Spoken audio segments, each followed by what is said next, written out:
Hi all, welcome to Quizy channel and in this video we will be solving some questions. If you remember आज के video में हमने concept study किए थे mixtures and allegations के लिए. अब उन्हीं कॉन्सेप्ट्स को हम अप्लाई करके कुछ क्वेश्चन सॉल्व करते हैं. Okay, so having said that let's begin. चलो पहला क्वेश्चन क्या है. Average age of employees of A company is 35 years. Okay, if 5 new persons join with average age 32, entire company average drops to 34. तो देखो initial condition क्या थी.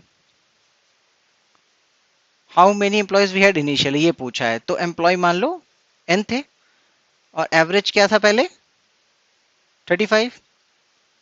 Now what happened, 5 और लोग आ गए एंड विथ एवरेज इज 32. अब इनकी average is क्या है 32 है. ओके, अब इसके बाद क्या हुआ है, टोटल लोग कितने हो गए n+5 हो गए और एवरेज एज क्या हो गई 34. अब वेटेड एवरेज का फॉर्मूला लगा दो, सिंपल. वेटेड एवरेज का फॉर्मूला हमने क्या पढ़ा था, P is equal to P1 Q1 plus P2 Q2 upon Q1 plus Q2.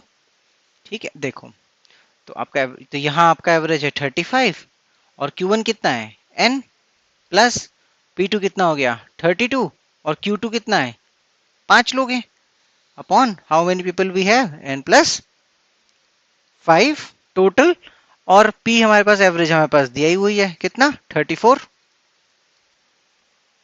तो आप इक्वेशन को सॉल्व करोगे तो you will get 35n plus 32 into 5 equals to 34n plus 34 into 5.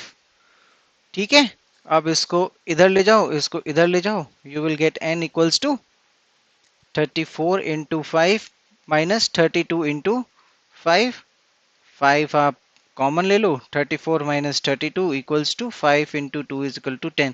देखो आई एक्चुअली क्या है, मैं लास्ट मोमेंट तक कोई भी कैलकुलेशन नहीं प्रेफर करता हूँ. जैसे 32 इंटू 5 को मैं यहाँ पर कैलकुलेट करूँ पहले ही, या 34 इंटू 5 को कैलकुलेट कर लूँ पहले ही.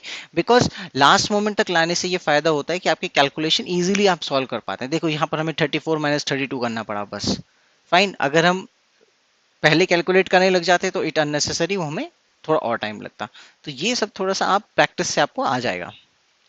चलो नेक्स्ट क्वेश्चन लेते हैं. What does it say, a total amount of 204 was collected from boys and girls of a class of 150 students. ठीक है, तो हमारे पास क्या है, कलेक्शन अमाउंट दी हुई है 204, स्टूडेंट्स दिए हुए हैं कितने हैं हमारे पास 150. Each boy contribute ₹1 and each girl contributes ₹1.5. यार सही में इसमें लिखा सही है वैसे क्वेश्चन में, लड़कियों के पास वैसे ज्यादा ही पैसे होते हैं लड़कों से. Let me know if you disagree. चलो ठीक है, तो अब देखो इसमें हमें मान लो हमें रेशियो क्या निकालना है, number of boys and girls. ठीक है, तो यहाँ पर रखते हैं हम बॉयज, ये एलिगेशन का क्वेश्चन है, और यहाँ पर लगते हैं गर्ल्स. ठीक है, तो बॉयज कितना दे रहे हैं ₹1, गर्ल्स 1.5. और यहाँ पर हम क्या निकालते थे, एवरेज निकालते थे. एवरेज कैसे निकालोगे, देखो एवरेज निकालने के लिए आपको पता है कि 204 का कलेक्शन हुआ, 150 स्टूडेंट्स हैं. ठीक है, तो एवरेज क्या हो जाएगा आपका, देखो 4 + 2 6, 3 से डिवाइड हो जाएगा ना ये, 6 2 4 8, राइट. एंड 3 से करेंगे तो 50. एंड नाउ अगर 2 से करेंगे तो 34/25, 34/25 ये जो है एवरेज कलेक्शन है. Got it. अब यहां पर क्या निकालोगे, 1.5 माइनस दिस. ठीक है, अब इन दोनों का डिफरेंस ले लेना और एक में से ये ले लेना है. तो ये हो जाएगा आपका यहाँ पर 34/25 - 1, और यहाँ पर इसको 3/2 लिख लेता हूँ, और माइनस 34/25. तो ये आपका हो गया 34 माइनस 25 कितना हो गया, it becomes 9. And here you have, let's take it 50. So 75 minus 68, यानी ये हो गया आपका 7/50. और ये आपका हो गया, इसको भी 18/50 लिख लेते हैं. ठीक है, तो इन दोनों का रेशियो क्या हो गया बॉयज एंड गर्ल्स का? बॉयज इज टू गर्ल्स का रेशियो क्या हो गया? 7/50 इज टू 18/50। ठीक है, 50-50 से मल्टीप्लाई कर दो तो 7/18 इज द रेशियो। अब नंबर ऑफ बॉयज निकालनी है तो कैसे निकालोगे? कितना? 7:18 है, that means out of 25 we have 7 boys, यानी 7/25 मल्टीप्लाइड बाय 150। गर्ल्स कितनी है? 15 आउट ऑफ 25। ठीक है, ये देखो 7:18 है ना, दैट मीन्स 18 + 7 25। 25 टोटल लोग हैं तो उसमें से 7 बॉयज हैं और 18 गर्ल्स हैं। तो यहां से आप डायरेक्टली निकाल सकते हैं। ठीक है, अब ज्यादा कुछ बचा नहीं है, यहाँ 6 हो गया, 6 हो गया, तो ये आपका कितना हो गया? अब आप बाकी कैलकुलेट कर सकते हैं आराम से। I don't think there is a problem. Sorry, this is 18, थोड़ा टाइपो मिस्टेक हो गया है। ठीक है, तो ऐसे करके आप बॉयज एंड गर्ल्स निकाल सकते हैं, प्रॉब्लम। ठीक है, चलो नेक्स्ट क्वेश्चन लेते हैं। Fine, what does it says? There is a 60 litre solution, okay, of milk and water. ठीक है, चलो हम यहाँ पर लिख लेते हैं मिल्क और यहाँ पर हम लिख लेते हैं आपका water, in which milk forms 84%। Got it?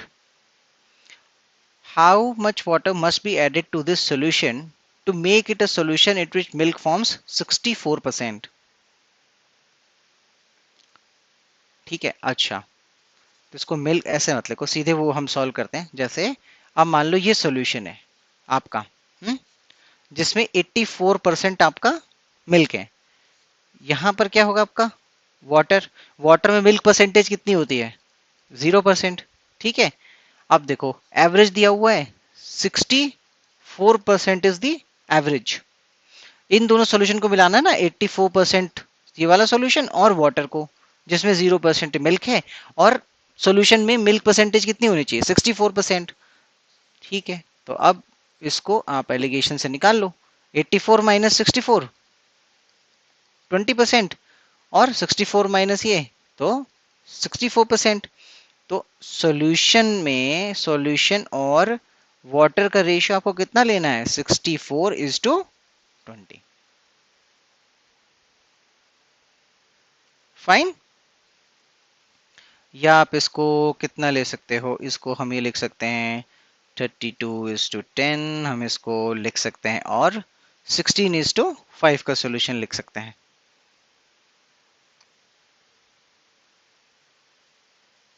Got it? अब पहले सॉल्यूशन कितना था इनिशियली? 60 था। ठीक है, देखो इनका रेशियो क्या है? 16:5, यानी जब 16 था, 16 60 के करस्पॉन्डिंग है। ठीक है, 16 60 के करस्पॉन्डिंग है। तो अगर हमें वाटर की क्वांटिटी निकालनी है तो ये तो 5 है, तो हम 5 का निकाल लेते हैं। 5 कितना हो जाएगा? 60/16 इंटू 5। Got it? क्योंकि हमें तो वही निकालना है ना, हमें क्या निकालना है? 60 क्या होगा? Water.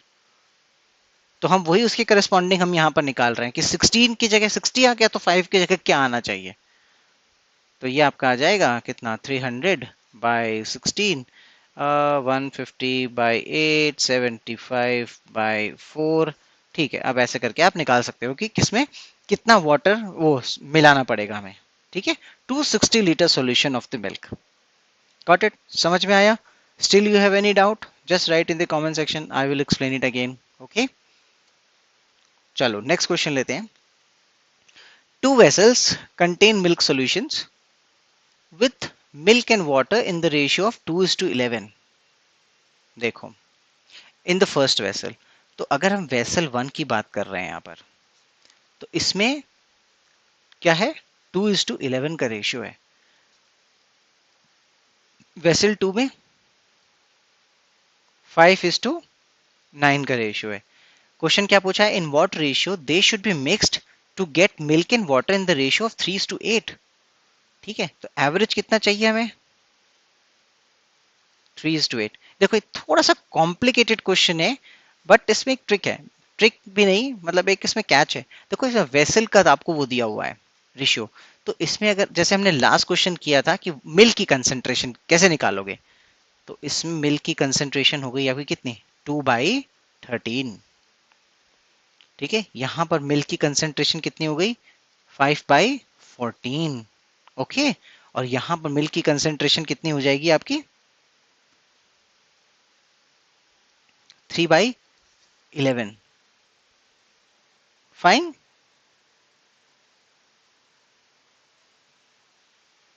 Milk and water ratio 3:8। तो अब हम इसको यूज कर सकते हैं। देखो ये आपका हो गया वेसल 1 और ये हो गया आपका वेसल 2। वेसल 1 में आपको मिल्क की कंसेंट्रेशन कितनी मिल गई 2/13, यहाँ पर आपको मिल गई 5/14 और एवरेज कितना है आपका 3/11। ठीक है, तो अब यहाँ पर अगर हम वेसल 1 और वेसल 2 का रेशियो पूछा है तो कितना हो जाएगा, इट विल बी 5/14 माइनस 3/11 और यहां पर हो जाएगा 3/11 माइनस 2/13। ठीक है, ये हो गया आपका 55 minus 14 into 3 is like how much 42 upon 14 into 11 और ये आपका हो गया 13 इंटू 11 यहाँ पर लो, तो ये आपका 13 इंटू 3 इज 39 माइनस 22, तो दिट विल बी योर 17 और यहाँ पर हो गया आपका 13 इंटू 11 और यहाँ पर 13 इंटू 11।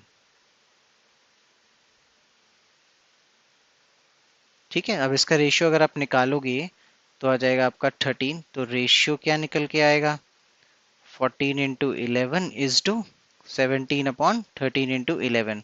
11 तो आप काट सकते हो, कोई बड़ी बात नहीं है। ठीक है, और क्या करोगे देखो, इसको ऊपर नीचे 14 से मल्टीप्लाई कर दो, सॉरी इसको ऊपर नीचे 13 से मल्टीप्लाई कर दो और इसको 14 से मल्टीप्लाई कर दो, तो आपका हो गया 13 इंटू 13 इज टू 17 इंटू 14। ये आपका रेशियो आ जाएगा यहाँ पर, इसको मल्टीप्लाई करके आप निकाल सकते हो। 13 इंटू 13 तो आपको पता ही होगा 169, तो बहुत ही स्टैंडर्ड है। 17 into 14 you can calculate, let me do it by calculator, it comes out to be 17 238। ये इसका रेशियो हो गया है। ओके चलो, तो आपको ये आपको बस ये थोड़ा समझना है। देखो वेसल 1 और वेसल 2 बस याद रखना कि ये इसके रेशियो में ही आता है यहाँ पर। अगर आपको वेसल 1 वेसल 2 का रेशियो निकालना है तो इसका रेशियो ही होगा। इसीलिए मैं यहाँ पर पहले लिख देता हूँ वेसल 1 वेसल 2 इनका रेशियो और यहाँ पर जो वैल्यू आएगी वो ratio. Okay, let's take the another question. ठीक है, क्या कह रहा है, vessel has 500 ml alcohol. Okay, so fine 50 ml of alcohol is removed and 50 ml water is poured back into vessel। अरे ये तो कतई चीता लड़का है लगता है। I mean I know one of my friend, I mean वो ऐसा ही करता था, उसके घर पे जो बॉटल रखी रहती थी उसमें से वो थोड़ा सा निकाल लेता था और पानी मिला के मिक्स रख देता था। उसके पापा को कभी पता ही नहीं चला होगा ये भी लगता है एग्जाम्पल वहीं से ऐसे ही किसी स्मार्ट बंदे ने बनाया है क्वेश्चन। चलो सॉल्व करते हैं। तो देखो इनिशियली क्या है 500 है। ठीक है, अब इसके लिए इफ यू रिमेंबर हमने फॉर्मूला पढ़ा था कि P minus Q concentration is equal to P minus Q upon P की power n। n is the number of times ये चीज हुई है। ओके, Q क्या है जितना हमने निकाला, ओके रिमूव्ड, और P क्या है ओरिजिनल। तो इस क्वेश्चन में आपका P क्या हो जाएगा 500 ml एल्कोहल हो जाएगा और कितनी एल्कोहल निकाल रहे हैं 50 ml एल्कोहल और 50 ml वाटर डाल रहे हैं वापस, तो Q हो गया आपका यहाँ पर 50 ml और n आपका क्या हो जाएगा। देखो a vessel is has 500 ml alcohol, 50 ml is removed, 50 ml water is poured back, if this operation is repeated another 2 times, तो that means एक बार तो ये हो ही चुका है प्लस 2 यानी 3 टाइम्स ये ऑपरेशंस को रिपीट किया गया। ठीक है, तो आपका कंसेंट्रेशन कैसे निकलेगा यहाँ पर 500 माइनस 50/500 की पावर 3, यानी 450/500 की power 3, that means it becomes how much? देखो 5 से डिवाइड कर दो, इट विल बिकम 0.9 की पावर 3। 9 का क्यूब आपको पता ही है, it is 729, so 0.729 is the concentration left of alcohol after repeating this process 3 times. Okay, तो अब this is the percentage of alcohol left. Concentration का मतलब यही है, परसेंटेज ऑफ एल्कोहल लेफ्ट। अगर आपसे एक्चुअल एल्कोहल की वैल्यू पूछा हो, actual alcohol amount, sorry, amount left, तो आप क्या करोगे? इसी कंसेंट्रेशन को ले लोगे 729 और उसको 500 ml से मल्टीप्लाई कर दोगे, तो जो भी आपका आएगा that is the concentration, that is the actual amount of alcohol present in the bottle right now. ठीक है, ओके। इसका लॉजिक भी आपको मैंने बताया था कि ये फॉर्मूला कैसे आया था, you can look at it in our last video और आपको क्लियर हो जाएगा। ओके फाइन, चलो यार, आई होप आपको समझ आया। This is pretty much I have picked multiple questions for mixtures and allegations so that you can apply the concepts of allegations to get the answer quickly. ठीक है, फिर भी कोई भी क्वेश्चन आपको लगता है टिपिकल्स आपको मिलता है नहीं सॉल्व होता है, so you can just paste it in our comment section and I will provide you the solution, okay, with detailed explanation. Okay, okay fine, so keep practicing these questions and good luck. Thank you very much. Bye bye.